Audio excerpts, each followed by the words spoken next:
तो मैंने Balkan reason का इम्पोर्टेंस तुम्हें समझाया था कि बाल्कन रीजन जो है प्रीवियस वीडियो में मैंने कहा था कि वो मेडिटेरियन सी के बाजू में, और ये जो सुपर ग्रेट पावर्स थी जैसे ब्रिटेन है, रशिया है, फ्रांस है, जर्मनी है, तो उनको क्या था कि अगर ये बाल्कन रीजन पे कब्जा मिल जाएगा तो उनको एक्सेस हो जाएगा सी का वगैरह, तो उनको भी वहाँ पे ये चाहिए था, कब्जा चाहिए था। साथ ही साथ बाल्कन रीजन ये यूरोप मतलब यूरोप का पार्ट है, वहाँ पे यूरोपियंस थे बट रूल किसका था, मुस्लिम का था, तो उनको मुस्लिम से आज़ादी चाहिए था, बराबर। अभी बाल्कन रीजन जो था ये कोई छोटा रीजन नहीं था, बहुत बड़ा रीजन था, और उसमें वेरियस एथनिक ग्रुप्स रहते थे, वेरियस एक नहीं, वेरियस एथनिक ग्रुप्स रहते थे। अब वो सारे वेरियस एथनिक ग्रुप्स को अपना अपना सेपरेट नेशन स्टेट चाहिए था, एक ही नहीं। बाल्कन मतलब एक ऐसा मत समझो कि बाल्कन किंगडम है तो मतलब बाल्कन रीजन है वहाँ पे एक ही नेशन स्टेट बनेगा, बहुत सारे नेशन स्टेट वहाँ पे बनने वाले हैं। ओके, अब वो जो छोटे छोटे किंगडम्स बने, यहाँ पे फोकस करो, जो छोटे छोटे नेशन स्टेट बने, अब वो नेशनलिज्म की पॉलिसी बना के उन्होंने अपने किंगडम्स को नेशन स्टेट्स में कन्वर्ट किया। बाल्कन यहाँ पे कोई एक कम्युनिटी नहीं थी, वेरियस एथनिक ग्रुप थे, सबको आज़ादी चाहिए था, वो लोगों को आज़ादी मिला। 2 वजह थी, because of romantic imagination. Romantic imagination क्या है? कुछ कह दी। अरे क्या आइटम का नहीं सोचना यार, क्या ये क्या एक्सप्रेशन है, क्या है romantic? Love towards our country, idea towards our country, love towards our country तो नेशनलिज्म। रोमांटिक इमेजिनेशन मतलब क्या है? अपना एक कल्चर है, अपना एक ट्रेडिशन है, अपना एक फोक डांस है, तो हम लोग कॉमन है, तो हमें एक कॉमन नेशन स्टेट मिलना चाहिए। बट नेशन स्टेट कैसे? रोमांटिक इमेजिनेशन से मिलना चाहिए, प्रॉपर नेशनलिज्म से नहीं। तो रोमांटिक इमेजिनेशन बढ़ रहा था, और रोमांटिक इमेजिनेशन के साथ साथ ओटोमन टर्क्स वीक हो रहे थे। ओके, तो अभी दोनों चीज़ों का बेनिफिट इनको मिला, क्योंकि जो रूलर था वही वीक हो रहा था, और विद इन कंट्री बहुत सारा रोमांटिक इमेजिनेशन डेवलप हो रहा था, नेशनलिज्म डेवलप हो रहा था, तो इन्होंने नेशन स्टेट बना दिया। चलो, नेशन स्टेट बन गए। अब वापस अभी इनके पास कोई काम नहीं है, बट वहाँ वो भी तो इंसान है, तो क्या करें? इंपीरियलिज्म। तो उनका आपस में झगड़े चालू हो गए बाजू बाजू के किंगडम्स में, नेशन स्टेट्स में। क्यों? क्योंकि वो डिफरेंट एथनिक ग्रुप्स वाले के बीच में। हाँ, डिफरेंट एथनिक ग्रुप वालों ने भी नेशन स्टेट बना लिया, ओटोमन टर्क से फ्रीडम पा लिया, बट उसके आगे क्या? तो उसके आगे अभी इनको जो था, फ्री हो गए थे ना, कुछ काम धंधा नहीं है, तो अपनी पॉलिसीज को एक्सटेंड करने के लिए, बेनिफिट्स के लिए उन्होंने बाजू के किंगडम्स पे कब्जा करना स्टार्ट किया। ओके, यहाँ तक तो ठीक था। इसके वजह से बहुत ज़्यादा एक्सप्लोजिव सिचुएशन डेवलप हो गई थी बल्कन रीजन में। फिर भी ठीक है, ऐसा सिचुएशन था कि छोटे छोटे बच्चे लड़ रहे, तुम दोनों का लड़ाई हो गया, छोटे छोटे बच्चे ठीक है, बट तुम्हारे पेरेंट्स इन्वॉल्व हो गए तो इश्यू बढ़ेगा। ओके, तो अभी एक को फ्रांस सपोर्ट कर रहा है, दूसरे को रशिया सपोर्ट कर रहा है, तो सारे कंट्रीज के बीच में वॉर होगा। तो इसका रिजल्ट अल्टीमेटम क्या होगा? First world war. तो इंपीरियलिज्म का ही रूट्स कहीं पे फर्स्ट वर्ल्ड वॉर की तरफ है। समझ में आया? तो इंपेयर का मतलब क्या होता है? अरे एक्सटेंडिंग किंगडम यार, पहला ही लाइन वो बोला था, सब लोगों ने मीनिंग भी लिखा, तो तू क्यों नहीं लिखा? मैंने भी देखा। तो समझ में आया थोड़ा बहुत स्टोरी क्या है? चलो अभी मैं स्टार्ट करता हूँ reading. By the last quarter of 19th century, मतलब 1875 के बाद में, nationalism no longer retained its idealistic liberal democratic sentiment.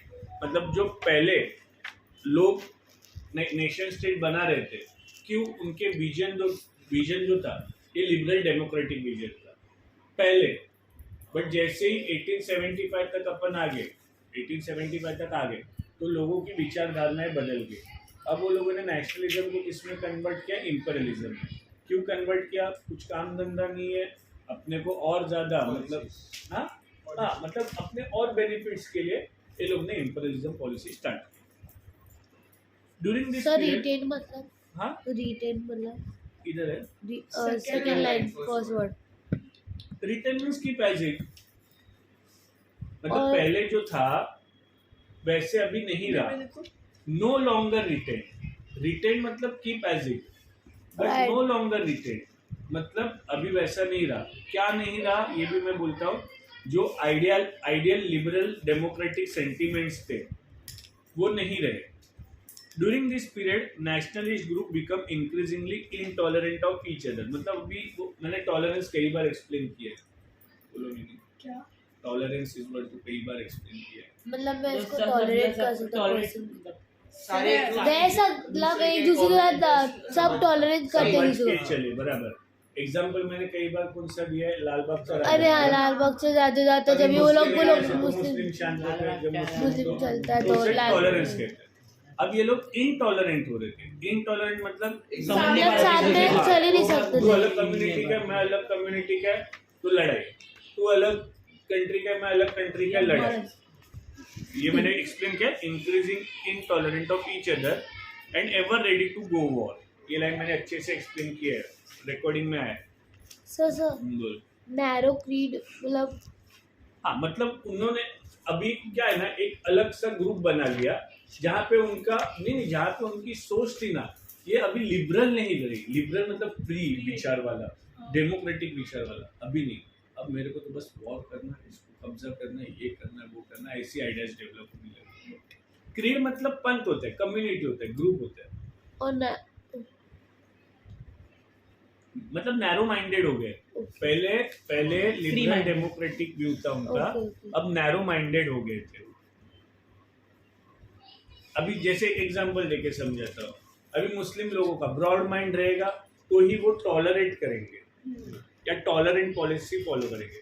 Narrow minded रहेगा, ये साला मेरी एरिया से क्यों जा रहा है, नहीं, तो वो नैरो माइंडेड हो।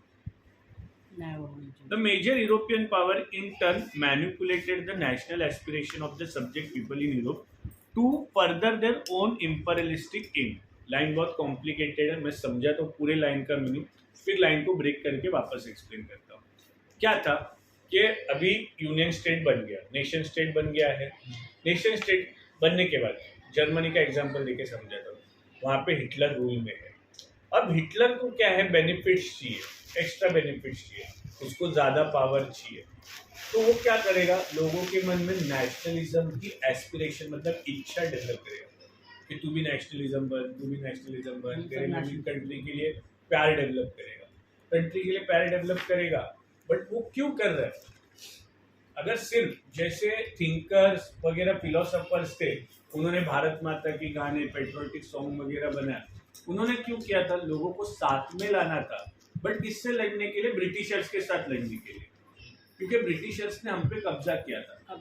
अब इनके ऊपर कोई कब्जा नहीं है, हिटलर के ऊपर किसी कंट्री का कब्जा नहीं, कुछ नहीं है। वो अपने कंट्री में मस्त है, मैं अपने कंट्री में मस्त हूँ। बट मुझे ऐसे लग रहा है कि यार कश्मीर बहुत ज़्यादा खूबसूरत है, इसको इंडिया में नहीं रखना चाहिए, इसको अगर मैं पाकिस्तान में ले लूँ तो मज़ा आ जाए। बट अभी नेचुरली वो इंडिया का बाउंड्री में है, बट है खूबसूरत, तो मुझे ऐसे लग रहा है कि मैं ले लूँ। अब मैं हूँ वहाँ का प्रेसिडेंट, तो मैं लोगों को क्या बोलूँगा, अरे कश्मीर तो पहले से अपना था, ये लोगों ने गलती से अपने से छीन लिया, ये क्या हो गया। और मैं क्या है ना, अपने कंट्री के लिए तो प्यार डेवलप करूंगा, दैट्स नेशनलिज्म। बट मैं दूसरे कंट्री के लिए हेट्रेड एंड फीलिंग करूंगा, ये इन्होंने टर्न लिया था नेशनलिज्म से, इन्होंने टर्न लिया था। ये अभी जो कर रहे थे, वहाँ के जो लीडर्स कर रहे थे, वो नेशनलिज्म नहीं था, वो नेशनलिज्म नहीं था। बट वो लोगों ने क्या बोला कि हम लोग जो कर रहे हैं ये कंट्री के बेनिफिट के लिए कर रहे हैं, तो तुम्हें करना ही होगा। This was not actual nationalism, but फिर भी वो लोगों ने लोगों के मन में इस तरह से चीज़ों को डाला कि उन्हें लगे कि ये नेशनलिज्म है। अब ये जो टेररिस्ट है इंडिया पे आके अटैक वगैरह करते हैं, कैसे करते हैं, उनके ब्रेन को वॉश किया जाता है। अब कसाब का कोई दुश्मन था क्या जिनको उसने फायर किया? नहीं, बट उसके माइंड में नेशनलिज्म का फीलिंग डेवलप किया, जो कि एक्चुअल नेशनलिज्म नहीं है, वो तो टेररिज्म है। समझ में आया? हाँ। उसके नेशनलिज्म था मतलब बाकी फिर जो कुछ थिंकर्स और वो सब होते हैं Understand वो it. कुछ नहीं बोलते हैं क्या? वो ही तो कर रहे हैं। नहीं वो नहीं कर रहे हैं, जो रूलर्स थे वो कर रहे हैं। उनको सिर्फ नेशन स्टेट चाहिए। हाँ हाँ, उनको सिर्फ नेशन स्टेट चाहिए था, थिंकर्स वगैरह। अभी ये आगे का कुछ अलग ही हिस्ट्री डेवलप हो रहा है। मैं लाइन पढ़ता हूँ। The major European power in turn manipulated the nationalist aspiration. Manipulated मतलब उसमें बदलाव लाना। मैनिपुलेट करना मतलब पता है ना, अभी उस पे एक उकसाना। चीज पे बहुत जोर डालना चाहिए। उकसाना, या तो अभी तुम दो तीनों फ्रेंड हो, तू जाके इसका कान भरेगी, अरे हाँ। भाई तो ऐसी है वो ये, मतलब इसके मन में महक के लिए अच्छा ख्याल हो, फिर भी अभी ये ये तेरे बात में manipulate मैनिपुलेट हो गया। हाँ, manipulated the nationalist aspiration of the subject people. Subject people मतलब जनता। तो जनता का नेशनलिस्ट फीलिंग था, उसका मैनिपुलेशन किया। किसने किया? यूरोपियन मेजर पावर्स ने, यूरोप में, to further their own imperialistic aim. और उनका एम क्या था? इंपीरियलिज्म का। उनको दूसरे किंगडम पे कब्जा चाहिए था। तो उनकी इच्छा, रूलर की इच्छा तुम्हें समझी, और उन्होंने किस तरह से मैनिपुलेशन किया, नेशनल फीलिंग्स का पता चला तुम्हें? पक्का? बहुत tough language. The most serious source of nationalist tension in Europe after 1871 was the area called the Balkan. Start Balkan. तो यहाँ पे सबसे मेन टेंशन कहाँ पे हुआ? Balkan reason. Balkan region was Balkan was a region of geographical and ethnic variation, comprising modern day Romania, Bulgaria, Albania, Greece, Macedonia, Croatia, so and so, so and so, so and so. इतने सारे countries Balkan reason में थे। इतने सारी countries. अभी वो लोगों ने लाइन क्या यूज किया है? Modern day Romania. Modern day Romania मतलब आज रोमानिया है, स्लोवेनिया जो बल्गेरिया, अल्बानिया, स्वेंस। और वहाँ के सब लोगों को क्या कहा जाता था? स्लाव्स। स्लेव स्लेव्स नहीं, स्लाव्स। स्लाव्स अलग है। इधर है। स्लाव हाँ। A large part of the Balkan was under the control of Ottoman Empire. अब Ottoman Empire मुस्लिम था। The spread of the ideas of romantic nationalism in Balkans. मैंने बोला था दो रीजन्स, अभी यहाँ पे दो रीजन्स है कि ये लोगों को आज़ादी क्यों मिला। सबसे पहले रोमांटिक नेशनलिज्म और disintegration of Ottoman empire made this region very explosive. इसके वजह से एरिया बहुत ज़्यादा एक्सप्लोसिव हो गया। All through the 19th century, Ottoman Empire had sought to strengthen itself through modernization and internal changes, but were little success. मतलब Ottoman empire ने कोशिश किया कि वो मॉडर्नाइजेशन से खुद को स्ट्रॉन्ग वगैरह कर पाए, बट वैसा कुछ हुआ नहीं, उसको सक्सेस नहीं सर मिला। डिसइंटीग्रेशन मतलब One by one, it's European subject nationalist.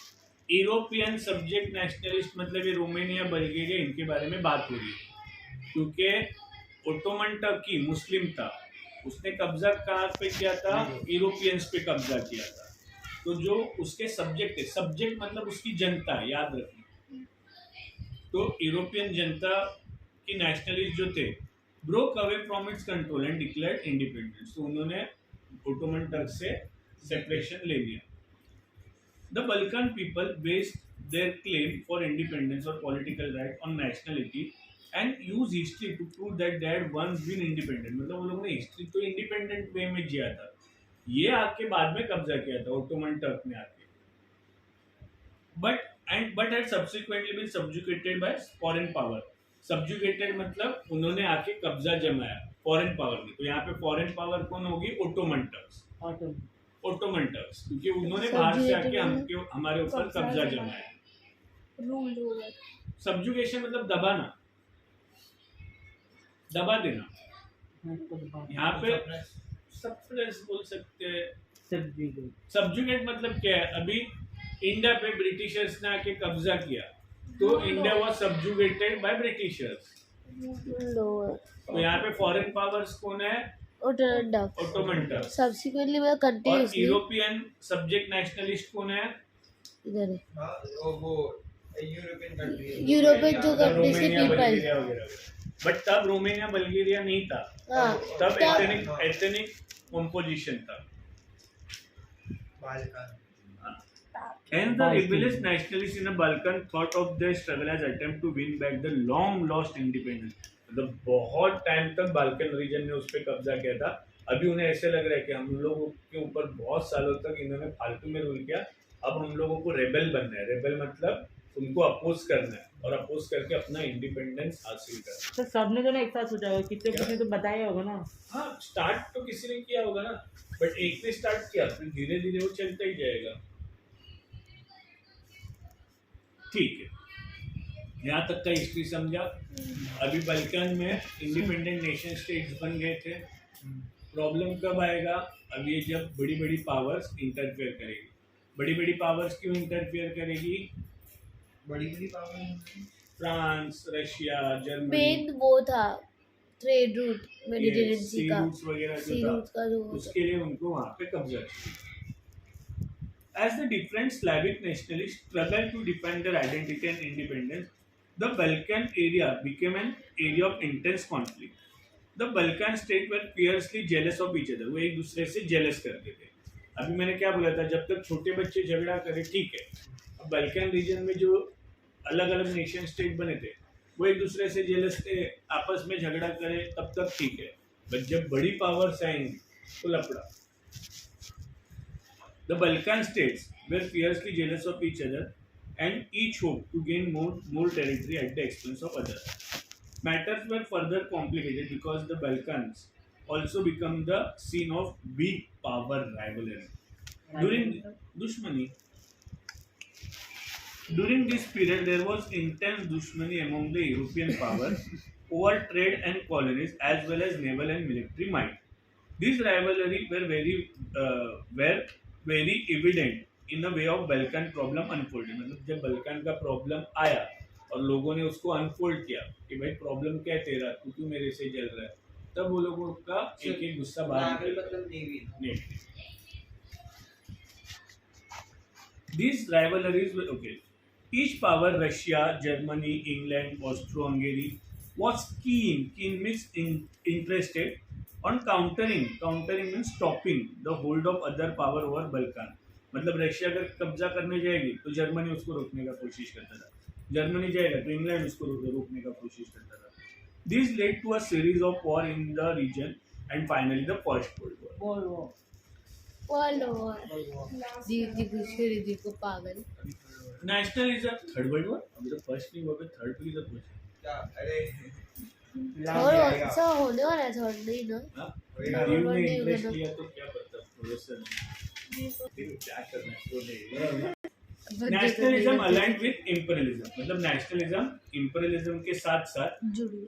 Disaster हो गया। नहीं, जब नेशनलिज्म और इंपीरियलिज्म जुड़ गए तो यूरोप में बहुत बड़ा डिजास्टर हुआ 1914 में। अभी 1914 में कौन सा डिजास्टर हुआ था पता है? फर्स्ट वर्ल्ड वॉर, क्योंकि नेशनलिज्म इंपीरियलिज्म के साथ जुड़ गया था। But meanwhile, many countries in the world which had been colonized by European power in the 19th century began to oppose the imperial domination. तो जो यूरोपियन पावर्स थे जिन्होंने दूसरी कंट्रीज पे कॉलोनीज एस्टेब्लिश किए थे, हाँ ब्रिटेन था, फ्रांस था, जर्मनी था, ब्रिटेन से ना था, डच थे, पोर्चुगीज थे, अपने ऊपर कितने लोगों ने रूल किया? काफी सारे लोगों ने रूल किया है, बराबर। बट ब्रिटेन का मेजर प्रोविंस था, अभी तुम लोग कोयम्बतूर जाओ या साउथ के एक दो स्टेट्स है, वहाँ पे ग्रीक रूल भी था, वहाँ पे ब्लू और हम व्हाइट लोग का लास्ट फ्रेंच था ना, हाँ मतलब लास्ट जिसने रूल किया था वो फ्रेंच था ना। बहुत बहुत से अलग-अलग बहुत रूल। अभी गोवा पे कैसे पोर्चुगीज का रूल था। गोवा तो कुछ 1961 में आजाद हुआ, अपने से 12-13 साल बाद। अच्छा हो The गया। अच्छा है हुआ। anti means against imperial हाँ। movements that developed everywhere were nationalist in a sense that they all struggled to form independent nation state. तो अगर हम लोग समझे यहाँ पे ये लाइन क्या है, बहुत इंपॉर्टेंट है। अब यहाँ पे नेशनलिज्म इंपीरियलिज्म के साथ जुड़ा नहीं है। ये लाइन क्या है, वो लोग क्या बोलने की कोशिश कर रहे हैं कि अभी जो कंट्री एंटी इंपीरियल थे, मतलब इंपीरियल के अगेंस्ट थे, उन्होंने जो नेशनलिज्म किया वो इंपीरियलिज्म के साथ जुड़ा हुआ नहीं था। उनका जो स्ट्रगल था वो किस चीज़ के लिए था? आज़ादी पाने के लिए और खुद का नेशन स्टेट डेवलप करने के लिए। मैं लाइन वापस पढ़ता हूँ। द एंटी इंपीरियल मूवमेंट, जैसे एंटी इंपीरियल मूवमेंट मतलब non cooperation movement, civil disobedience movement, ये जो भी मूवमेंट हुए that developed everywhere were nationalist, वो सिर्फ नेशनलिस्ट थे, इंपीरियलिस्ट नहीं थे। क्यों? In the sense that they all struggle to form independent nation state. तो उनका स्ट्रगल क्यों था for forming Independent independent nation state and were inspired by a sense of collective national unity for in sir मैं उनके बीच में तो confrontation. Nation state बन गया था ना, हाँ? पहले बन गया था ना नेशन कौन? स्टेट। नेशन स्टेट कौन बन गया था? नेशन स्टेट बन गया था ना। कौन? क्या कहूँ? अरे कौन सा नेशन स्टेट बना था? तो टॉपिक में इसकी बात नहीं, मतलब नेशन स्टेट पहले ही बन चुके थे ना। अरे पर कौन सा नेशन स्टेट तेरे हिसाब से क्या है? अरे मतलब ये फिर से रॉन्ग बोल दिया, उल्टा उल्टा बोल दिया तो। जो कंट्रीज के Demarcated boundaries. The countries who had demarcated boundaries। तो तू किस नेशन स्टेट की बात कर रहे है? तूने लाइन बोला नेशन स्टेट बन गए थे, मैंने पूछा कौन से नेशन स्टेट? मतलब जो स्टेट जो थे बीच में जो अरे जो मतलब कौन बैगन से? बैगन रीजन जो स्टेट थे उनके बीच में ऑलरेडी डीमार्क के बाउंड्री बन गया था ना। बन गया था। हाँ। तो क्या? क्वेश्चन क्या है? इसमें मेरे को लगा नहीं बने थे ऐसे लिखा है। वो लोग पहले ही बन गए थे रोमेनिया। अरे अभी जो लाइन थी उसके पहले वाली लाइन क्या थी? ये जो यूरोपियन पावर्स थे ना, इन्होंने बहुत से छोटे छोटे कंट्रीज में कब्जा जमाया। जैसे इंडिया पे ब्रिटिशर्स ने, गोवा पे पोर्चुगीज ने। अभी तो बोलेगा कि सर गोवा तो इंडिया में ही है, बट वो अभी है, पहले ये सब रीजन्स थे। तो उन्होंने एंटी इंपीरियल मूवमेंट्स किए, और वो एंटी इंपीरियल मूवमेंट जो थे वो नेशनलिस्ट थे, वो इंपीरियलिज्म के साथ जुड़े हुए नहीं थे। क्यों? क्योंकि उनको आज़ादी चाहिए था। European ideas of nationalism were nowhere replicated for people everywhere developed their own specific variety of nationalism। अभी ये लाइन भी इम्पोर्टेंट है। यूरोप में जो नेशनलिज्म हो रहा था और बाकी जगह पे जो नेशनलिज्म चल रहा था, वो दोनों सेम नहीं है। It's not the replica. Europe में जो नेशनलिज्म हुआ उसके साथ इंपीरियलिज्म जुड़ गया, बट यहाँ पे एशिया में, अफ्रीका में कहीं पे भी सुना है कि इसने इसके ऊपर कब्जा जमाया, ऐसा कुछ नहीं। तो यूरोप का जो नेशनलिज्म था और यहाँ का जो नेशनलिज्म था वो एक दूसरे के रेप्लिका नहीं थे। मैं वापस पढ़ता हूँ। European ideas of nationalism were nowhere replicated for people everywhere develop their own specific variety of nationalism. सबका अपना अपना अलग नेशनलिज्म था, बट यूरोपियन नेशनलिज्म की तरह तो बिल्कुल नहीं था। But the ideas that society should be organized into nation state came to be accepted as natural and universal। तो ये स्टार्ट किसने किया था? यूरोपियंस ने स्टार्ट किया था नेशन स्टेट का फंडा। तो ये लाइन क्या कहती है कि भले वो लोगों ने कुछ गलत किया जो भी है, बट नेशन स्टेट का जो कॉन्सेप्ट उन्होंने डेवलप किया ये यूनिवर्सली एक्सेप्टेड है। सब जगह सब लोगों ने, इस पूरे धरती पे लोगों ने नेशन स्टेट का कॉन्सेप्ट डेवलप किया, तभी तो इतनी सारी कंट्रीज बनी विद डिमार्केटेड बाउंड्रीज। नहीं तो होता कैसे? सर सबसे छोटी कंट्री छोटी कंट्री वो है